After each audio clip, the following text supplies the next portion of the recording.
Good morning, students. Today we start with lesson 6 Early Kingdoms. Now, in this chapter, we will read about the different kingdoms of history. So, now I will read and explain you. Now, about 2500 years ago, a big kingdom developed in the Ganga Valley. So, how many years back? 2500 years ago. Each had a well defined territory and government. Now, each kingdom had a well defined territory. The area was well defined, marked, and each kingdom has its own government. Some of these kingdoms later grew into big empires. Now, first they were a bit like small kingdoms, then they grew into big empires. Now, what are the sources that tell us about these kingdoms? The main source of information about this period are the Vedic texts such as Brahmanas and the Upanishads, and Buddhist texts such as Jataka tales. Now, our Vedas, the main source of this information about this period are the Vedic texts, that is the Brahmans and the Upanishads, and Buddhist texts also as such as Jataka tales. They refer to the Janpadas and Mahajanpadas that existed in this period. Now, Janpadas were small kingdoms and Mahajanpadas were larger kingdoms. So they tell us, these Upanishads, Brahmanas, and Jataka tales tell us about these Janpadas and Mahajanpadas. Now, Janpadas and Mahajanpadas, Aryans lived in villages. Now, in chapter 3 also we have done about Aryans. So they lived in villages. There was a big change as iron began to be used on a much larger scale. Like the Chalcolithic age, we said they used copper. So now they started using on larger scale iron. Iron tools help people to clear forests where bigger settlements developed. Now these first we have read that in early human time stone was there, bone tools were there. Then slowly metal developed. So now first was copper, then iron. And this helped them to clear the grounds, clear the forests for settlements. The small tribes of the earlier period gave way to large kingdoms. Now, these territories came to be called Janpadas. The larger and more powerful Janpadas were called Mahajanpadas. There were 16 Mahajanpadas in the Ganga Valley in the 6th century BC. So, in 6th century BC, in the Ganga Valley, there were 16 Mahajanpadas. That means there were 16 greater kingdoms. Janpadas were many, but 16 were the Mahajanpadas. Now, each Mahajanpada had a capital which was generally fortified. That means around that a huge boundary wall was there, high boundary wall, so that it was like a fort. When you go to Rajasthan, you see many forts there right now in Madhya Pradesh. So there, the whole city or whole town is inside. So huge walls of stone or brick were built around the city to resist attack by neighboring kingdoms. Now, the Mahajanpadas were of two types. One was republic and one was monarchy. Now, like we say, India is a secular democratic republic country. So, at that time also this was there. And monarchies where kings were the rulers. So, I'll discuss each. A republican Mahajanpada was ruled by a group elected by the common people. There was no king. So, in this, republics, there was no king. Common people together, they formed the government. Now, in monarchies, the monarchical Mahajanpadas were ruled by kings. The king was very powerful. He had a large army and many sources of revenue. So now here in monarchy type, there was the king was all powerful. And he was very powerful, he had large army and he had large sources of revenue, large sources of income. Now, beta, in Republic, decisions were taken by a majority vote, just like we are doing nowadays. And the Shakyas and the Lichavnis were the important republics. Now, these were the two important republics. Now, beta, in the monarchy, kingship was hereditary. That means after the father, the son would get, after the son, his son would get the kingship. Now, Magad, Vatsa, Avanti, and Kuala were the greatest of these kingdoms. Now, under the monarchy, beta, these were the main greatest kingdoms. They were Magad, Vatsa, Avanti, and Kuala. Now, beta, in this time, beta, they used to have a Ashwamedh Yagya. Beta, in that, a horse used to be let free and he used to run in different kingdoms.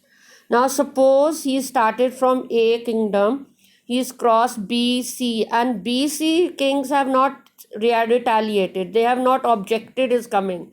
So, that kingdom would come under the A kingdom. Now, suppose the horse reached the D kingdom, and there that king took up arms and fought with the A kingdom. So, then there was a war. Otherwise, beta, that horse, when he used to come back roaming all the areas, then those areas were under the A kingdom. So he used to become the king of kings. And at the end, after a ritual, after every ceremony, religious ceremony, then that horse was sacrificed. He was sacrificed in front of the god, and then that king was declared king of kings. So, beta, this was also there. Beta, this happened in Ram time also.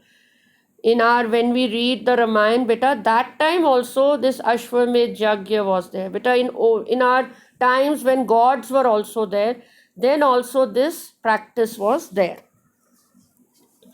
Now, beta, taxation. Like we have now taxes, beta. Taxes are what, beta? What we buy a product, beta, we have to pay a tax on it. And that tax, beta, goes to the government. Then government with those collection of taxes, what they get the money, then they utilize for our benefits. They build roads, bridges, build big buildings, big factories. So that is our money is utilized for us. So, beta, in that time also taxes were levied on the people. Large armies required more money. Kings collected taxes on a regular basis. They appointed officers to collect taxes from the people. Now, beta, they used to appoint people who used to go and collect the taxes. Now, beta, most people were farmers, so agriculture was the main source of revenue. Like farmers used to give a tax on their whatever produce they used to have of the agricultural product. Farmers gave 1/6 of their produce to the king. So if suppose they earned 10, so 1/6 used to go to the king's revenue. Now this was called bhag or share of the produce. So that 1/6 part of their income used to go to the king. Now, beta, farmers began to produce more from their land. Why they started producing more? Because they had to pay more tax. Because the iron plow came to be used on a large scale, it was better than the wooden plow. The practice of transplanting paddy, that is growing saplings separately and then planting them in the field. Now, beta, they started learning that first develop the saplings, then take those saplings to another place and just put it and grow it in the land of that area, and more produce used to come out, more crops used to grow. This ensured that many plants survived and hence more grains were produced. Now there was large scale production of things. So then their grains were also produced in large quantities. Increased production mean greater share of the revenue to the king. Now, beta, those who paid taxes were beta hunter-gatherers, farmers, traders, craftsperson, and herders. Beta, these all constituted to give the taxes to the king. Now, beta, other sources of revenue. Craftsmen such as carpenters, potters, and weavers paid taxes either in cash or kind. Now, there were beta craftsmen such as carpenters, potters, weavers, they also paid taxes. Either they paid in cash or they paid in kind. offering free service to the king, because sometimes they could not pay the tax, so they used to say, okay, we'll do free service for the king for that much time or that much period. Taxes on buying and selling of goods. So if you were buying goods or selling, you were paying your taxes. Now beta trade. Trade got a boost during this period due to the introduction of money. Beta earlier they were doing the barter system. Barter system was the surplus was exchanged, or whatever I had, I could exchange with the other person. Suppose I had more of rice, I could take vegetables from that man, or I could take some other product from that man. But now as money started developing, so beta the introduction of money beta gave a boost to the trade. Earlier trade had been carried through barter system. Coins of silver and copper which had punched marks began to be used. Now beta, like now we have coins, we have our Indian, we have the Ashoka seal, but beta that time they used to be punched with the king's name or a king's title. Now led to increase in trade. Because of money, trade was increased. Now beta, inland trade was brisk, goods were sent far and wide. Bimbisara, the king of Magad, built roads and bridges throughout the empire. This encouraged trade. Now beta, he was a very rich king, so he Bimbisara beta, so he built bridges, roads, and throughout the empire. Trade was done by sea routes. The main articles traded were silk, muslin, perfume, and ivory. Now beta, even the animal tusks, ivory, perfume, muslin, silk, they were traded with other countries through sea routes. Now beta, towns, villages that grew in size became towns. Towns grew around center of trade and craft. Artisans and craftsmen came together to work in a group, because now they were big places. Now beta, some important towns were Ujjaini, Vishali, Ayodhya, Kushambi, Tamrapati, and Champa. Beta, they were the important towns of that time. Now beta, society. People were grouped into varans. There were 4 varnas: Brahmins, Kshatriyas, Vaishyas, and Shudras. Beta, God has sent us as human beings, but we have divided ourselves. So there were 4 sects, beta, 4 varnas: Brahmins, Kshatriyas, Vaishyas, and Shudras. Now the various varnas were decided on the basis of birth. You are born in a Brahmin family, you're a Brahmin. You are born in a Kshatriya family, you're a Kshatriya. Vaishya, you're a Vaishya. If you're born in a Shudra family, you're a Shudra. Now beta, tasks of different varnas. The Brahmins to teach the Vedas and perform religious rituals and sacrifices. The Kshatriyas were warriors and fought wars.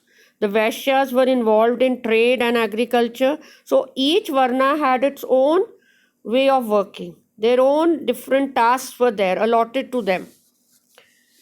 And beta, the Shudras had to serve the other 3 groups. Now there was the untouchables beta, who were even lower in social rank than the Shudras. Now the Brahmins, Kshatriyas, and the Vaishyas could study the Vedas and perform sacrifices. But Shudras could not do, but the others 3 could do. The Varna system became more and more rigid. Professions became hereditary, and there were separate rules for each Varna.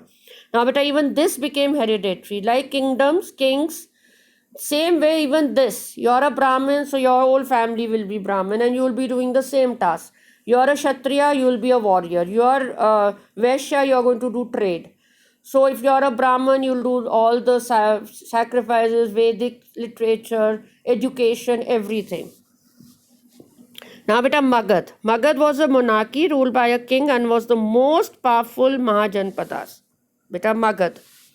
Now beta, factors. Magad was located in Gangetic Basin where soil was very fertile and yielded good harvest.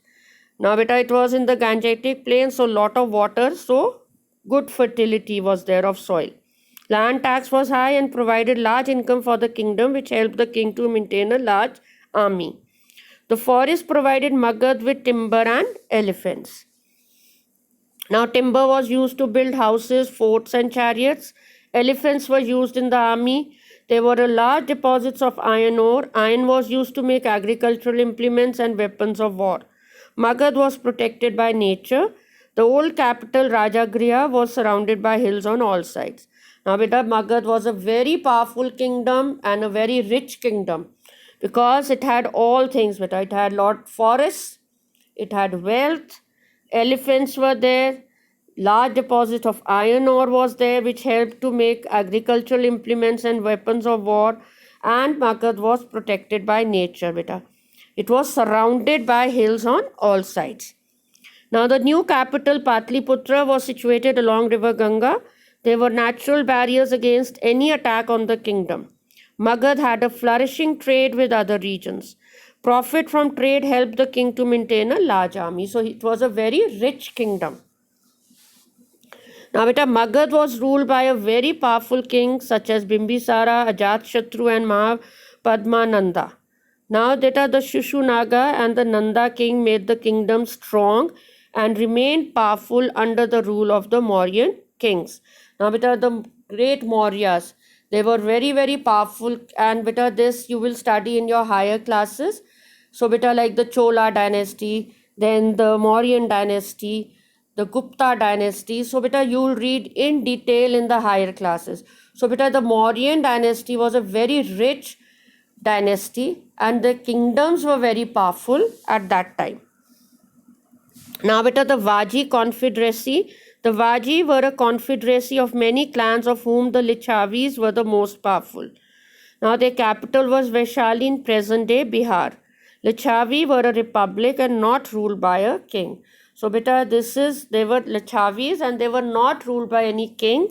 And beta, to present day, the capital was Vaishali, which is present day in Bihar. And they were very, very powerful, beta.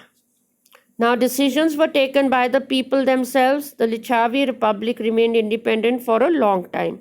Finally, Ajatashatru conquered the Mahajanpadas. Now, beta, Lichavi was there. It was like a confederacy of many, many towns and villages.